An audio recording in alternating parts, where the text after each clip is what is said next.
નમસ્કાર દર્શક મિત્રો, હું શીતલ મહેતા ન્યૂઝ ઓફ કચ્છમાં આપનું સ્વાગત છે। આજે તારીખ 21 મે 2024। જોઈએ આજના સમાચાર। News of Kutch power by Opal electronics, LG best shop, Vijaynagar road Bhuj, Rambag road Adipur. Power by KC jewellers, latest fashion ડિઝાઇનના ઓર્નામેન્ટ્સનો વિશ્વાસપાત્ર શોરૂમ, હોસ્પિટલ રોડ ભુજ। કચ્છના વીજ ગ્રાહકોને સતત વીજ પુરવઠો મળી રહે તે માટે ઘણી યોજનાઓ મંજૂર થઈ છે। શું છે યોજનાઓ? નવીન મહેતાએ પીજીવીસીએલના એમડી પ્રીતિબેન શર્મા સાથે ખાસ વાતચીત કરી। ગાંધીધામમાં નવું સબ ડિવિઝન બનશે। કચ્છમાં વીજ વિભાગ ગ્રાહકોને સતત વીજ પુરવઠો મળતો રહે તે માટે ઘણી કાર્યવાહી કરી પ્રોજેક્ટને અમલમાં મૂકી રહ્યો છે। હવે 20 કિલોમીટરથી વધુ ફીડર હશે તેનું વિભાજન કરાશે, જે પ્રક્રિયા ચાલુ છે અને 383 ફીડર નવા ઊભા કરાયા છે।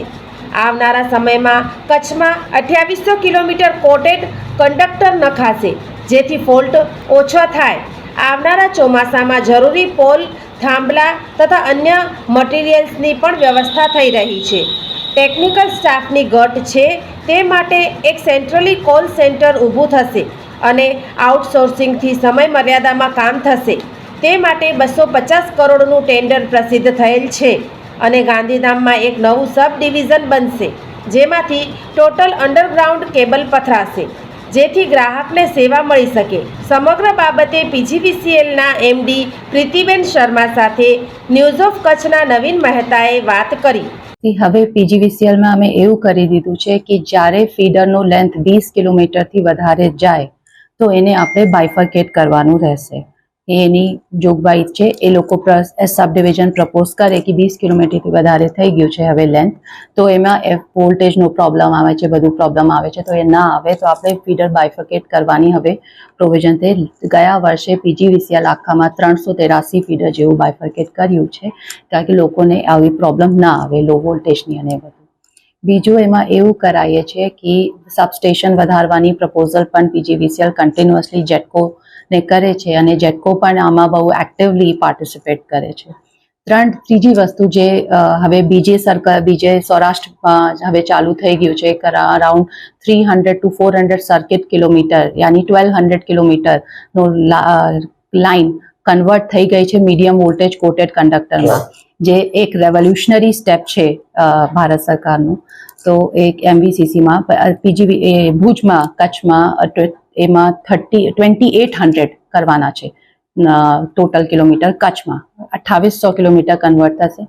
અમે વેઇટ કરીએ છીએ, ટેસ્ટિંગનો બાકી છે કેબલનું, એ થઈ જશે તો એના કારણે તો બહુ લોકોને ખાસ કરીને કરવાના હતા। કોસ્ટલ એરિયા કરશે, અમે સિટીઝ બધું કવર કરશું, અર્બન એરિયાઝ કવર કરશું, જેજીવાય કવર કરશું। એમાં ક્યારે સ્ટાર્ટ થશે? એ મટીરિયલ આવવા માંડ્યા છે, તો હવે ટેસ્ટિંગમાં અત્યારે પેન્ડિંગ છે। ટેસ્ટિંગ થઈ જાય, કારણ કે હવે બહુ ક્રિટિકલ હોય છે, તો કેબલ તો ટેસ્ટ કર્યા પછી જ અમે લગાવવાની કચ્છમાં પ્રારંભ થશે।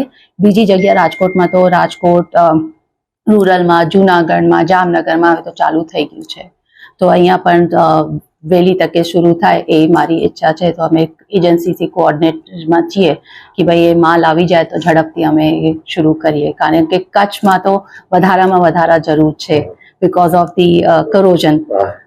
અને સર હમણાં પણ વાવાઝોડાની વાતો ચાલે છે હવામાન તરફથી કે 2 વાવાઝોડા સક્રિય બન્યા છે, ક્રિએટ થઈ રહ્યા છે, તો એવે સમયે ખાસ કરીને હવે પ્રી મોન્સૂન આપણે શું કાર્યવાહી કરી છે? કારણ કે અત્યારે તો વાવાઝોડા સામે પણ કદાચ આગળ વધી ગઈકાલથી ગુજરાતમાં પ્રવેશ્યું છે એવું હવામાન વિભાગ કહે છે, અને આપણા કચ્છ ઉપર પણ આગાહી છે કે પવનની ઝડપ વધશે, તો આપણે શું એના માટે કરી રહ્યા છીએ? પ્રી મોન્સૂન મેન્ટેનન્સ તો ચાલુ જ છે। પ્રી મોન્સૂન મેન્ટેનન્સ દર વર્ષે છે એ ચાલુ જ છે, અને હવે મેઇન જે પ્રોબ્લેમ આવે છે પોલ અને કંડક્ટરની આવે છે જ્યારે કંઈ વાવાઝોડા આવે, તો એ માટે ઓલરેડી પ્રોવિઝન કરી દીધું છે। પોલ્સની જે જરૂરિયાત છે એ પહેલાંથી સર્કલને મળી જાય એવી પ્રોવિઝનિંગ કરી દીધું છે, તો હવે અત્યારે પોલના કારણે અથવા કંડક્ટરના કારણે કોઈને કંઈ પ્રોબ્લેમ થાય એવી કંઈ કુછ ऐसा होगा नहीं। ऑलरेडी ये प्रोविजन કરી દીધું છે। હવે આખી અમારી ટીમ્સ રેડી છે, तो कहते हैं ऐसा कोई प्रॉब्लम आए ऐसा नहीं है અને દર કલાકે કોર્પોરેટમાં કંટ્રોલ રૂમ બેસે છે અને દર કલાકે રિપોર્ટિંગ થાય છે કે કેટલા વિલેજીસ બાકી છે, કેટલામાં પ્રોબ્લેમ છે. મોસ્ટલી અંજાર બાજુ આવે છે પ્રોબ્લેમ્સ, કારણ કે ત્યાં એક કોસ્ટ લાઇનના યુનિટો વધુ હા ગલ્ફ ઓફ ખંભાત ખાડીના કારણે પ્રોબ્લેમ આવે છે. બટ એ પણ સોલ્વ હવે થઈ જશે, કારણ કે ત્યાં પોલ અને કંડક્ટર બધું એડિક્વેટ માત્રામાં ઓલરેડી પહોંચાડી દીધું છે. તો જે ટ્રાન્સપોર્ટનો એ કંઈ પ્રશ્ન આવે છે, ડિલેનો પ્રશ્ન આવે છે, એ ના આવે. ખાસ કરીને સાહેબ જોઈએ તો કચ્છમાં ટેકનિકલ સ્ટાફની ભયંકર અછત છે. જેમ કે વિલેજીસ છે તો 2, 4, 5, 7 વિલેજીસ વચ્ચે એક આપણો હેલ્પર હોય છે, તો એને એટેન્ડ કરવાનું હોય બીજા એક વિલેજથી ત્રીજા વિલેજ ઉપર, તો બહુ જ લોકોને તકલીફ પડી રહી છે. ત્યારે આપ એના માટે ખાસ કચ્છને અનુલક્ષીને લેન્થને અનુલક્ષીને નવી પોલિસી કઈ રીતે કચ્છ માટે યુઝ કરશો અથવા બનાવશો કે ભાઈ કચ્છને આવી તકલીફ ન પડે? હવે અમે લોકો એક સેન્ટ્રલાઇઝ્ડ કોલ સેન્ટર અને ફોલ્ટ સેન્ટરનું ટેન્ડર અપલોડ કરી દીધું છે. હવે એ मॉडल कोड ऑफ कंडक्ट के बाद में तो ये भी कहते हैं उसको हम करेंगे. सेंट्रलाइज कॉल सेंटर જે છે એમાં એ લોકોએ આઉટસોર્સ રહેશે, જે ફોલ્ટ રેક્ટિફિકેશનની ટીમ્સ, એને બહુ સ્ટેન્ડર્ડ સર્વિસ લેવલ અગ્રીમેન્ટ થશે કે ભાઈ તમારે આટલા ટાઈમમાં તમારે આટલી રેક્ટિફિકેશન કરવું છે, એની પાસે વ્હીકલ બધું રહેશે. તો એ લોકો અમારી ટીમને હેલ્પ કરશે તાકી ઝડપથી પ્રોબ્લેમ સોલ્વ થઈ જાય. તો સેન્ટ્રલાઇઝ કોલ સેન્ટરનો PGVCLનો 250 કરોડનો ટેન્ડર ઓલરેડી અપલોડેડ છે અને એમાં જ્યારે ઇલેક્શન પૂરું થાય તો એ પણ ઇમ્પ્લિમેન્ટેશનમાં આવશે. તો અત્યારે જે મારી ટીમ ઉપર જે સ્ટ્રેસ આવે છે એ થોડું ઓછું થઈ જાય, એ લોકોને પણ મદદ મળે અને કન્ઝ્યુમર સેટિસ્ફેક્શન વધે. એટલે એનો મતલબ એમ કે એ બધું હવે ધીરે ધીરે પ્રાઇવેટમાં જઈ રહ્યું છે, એટલે ખાનગી કોન્ટ્રાક્ટરો દ્વારા કામગીરી થશે ફોલ્ટ નિવારવા માટે.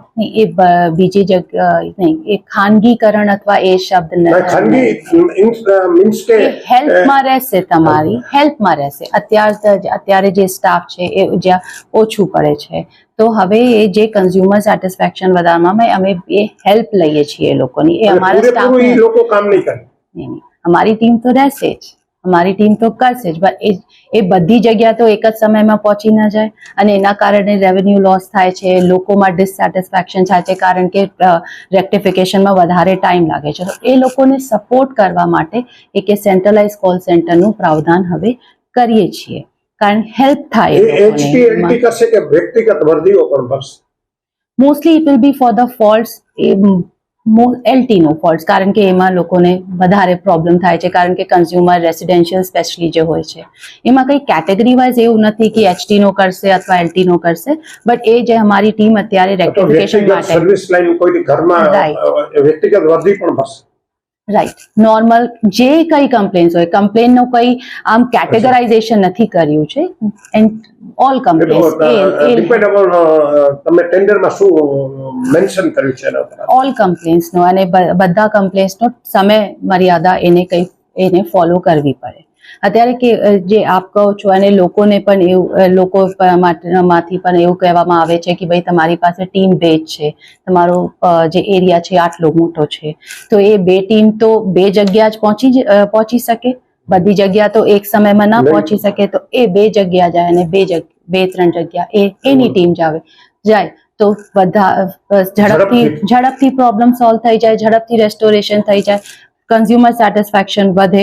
મારા ટીમ ઉપર જે આજની ડેટમાં જે સ્ટ્રેસ આવે છે એ પણ ઓછું થાય. તો સ્ટ્રેસ ઓછું થાય તો એક્સિડન્ટ્સમાં પણ મારે કંઈ પ્રોબ્લેમ ના આવે, કોઈનો જે સ્ટ્રેસના કારણે થાય છે ટીમ ઉપર, તો એ પણ નેગેટિવ અસર ના આવે. અમલમાં આવી જાય. ટેન્ડર ઓલરેડી અપલોડેડ છે, એ ફેબ્રુઆરી એન્ડમાં અપલોડ થઈ ગયું છે. અને બીજા કચ્છ માટે ગાંધીધામ સબ ડિવિઝનનું કહેતે tender proposal for undergrounding the entire Gandhidham sub division એ પણ અપલોડેડ છે. એ પણ ઝડપથી શરૂ થઈ જાય. જૂનમાં સ્ટાર્ટ થઈ જાય, કારણ કે જૂનમાં 4 તારીખે રિઝલ્ટ આવ્યા બાદ બધું ક્લિયર થઈ જશે, તો પછી આપણું થઈ જશે અમલ. યસ, ગાંધીધામ સબ ડિવિઝનનો અંડરગ્રાઉન્ડિંગનો 3 પેકેજનો ટેન્ડર છે, એ ઓલરેડી અપલોડેડ છે.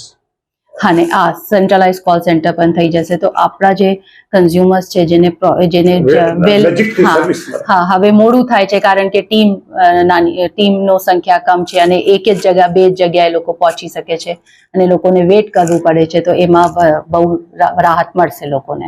એ રીતે વીજ વિભાગ વીજ પુરવઠો ગ્રાહકને સતત મળતો રહે એ માટે કાર્યવાહી કરે છે.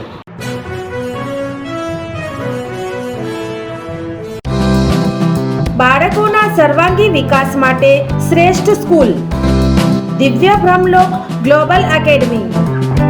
કેજી થી ધોરણ 10 CBSE બોર્ડ, ધોરણ 11-12 Gujarat board, science, commerce, arts faculty, Gujarati અને અંગ્રેજી માધ્યમ સાથે હોસ્ટેલ ફેસિલિટીઝ, સ્કૂલ બસ સેવા, સ્વિમિંગ, હોર્સ રાઇડિંગ, સ્પોર્ટ્સ દ્વારા વિદ્યાર્થીઓના ઘડતર અને વિકાસ કરતી આ એકેડમીમાં પ્રવેશ માટે સંપર્ક કરો.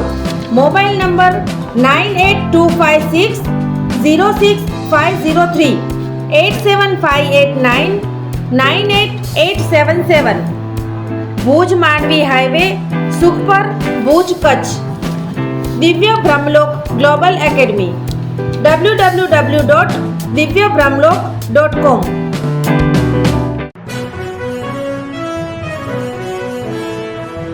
ભારતીય અંક જ્યોતિષ શાસ્ત્રના પ્રણેતા, ભારતના 8 વડાપ્રધાનોની આગાહી કરનાર જ્યોતિષી શંકર ગોર ઇન્દિરા ગાંધીના વિજય અને અપમૃત્યુની સચોટ આગાહી કરી, રાજીવ ગાંધીના પરાજય અને તેમના અપમૃત્યુની પણ સચોટ આગાહી કરી, અટલ બિહારી વાજપેયીના રાજીનામાની સચોટ આગાહી કરી, હાલના ભારતના વડાપ્રધાન નરેન્દ્ર મોદીની જીતની પણ સચોટ આગાહી કરી. વર્ષ 2012માં પણ નરેન્દ્ર મોદી માટે આગાહી કરી છે કે મોદીજી જીતની હેટ્રિક કરશે અને 2024માં પણ ચૂંટણી જીતશે. જ્યોતિષી શંકર ગોરની મંત્રજાપ, ગુરુના નંગ વગર સાચી સલાહ અને સચોટ ઉપાયથી 20,000થી વધુ લોકોને ફાયદો થયો. ઘર બેઠા સલાહ મેળવો. Mobile number 9909602928. ટીના હાઉસ, છઠ્ઠી બારી ring road, Bhanji street, Bhuj, Kutch. દર્શક મિત્રો, આ હતા આજના સમાચાર. આવતીકાલે ફરી મળીશું. ત્યાં સુધી મને રજા આપશો. નમસ્કાર.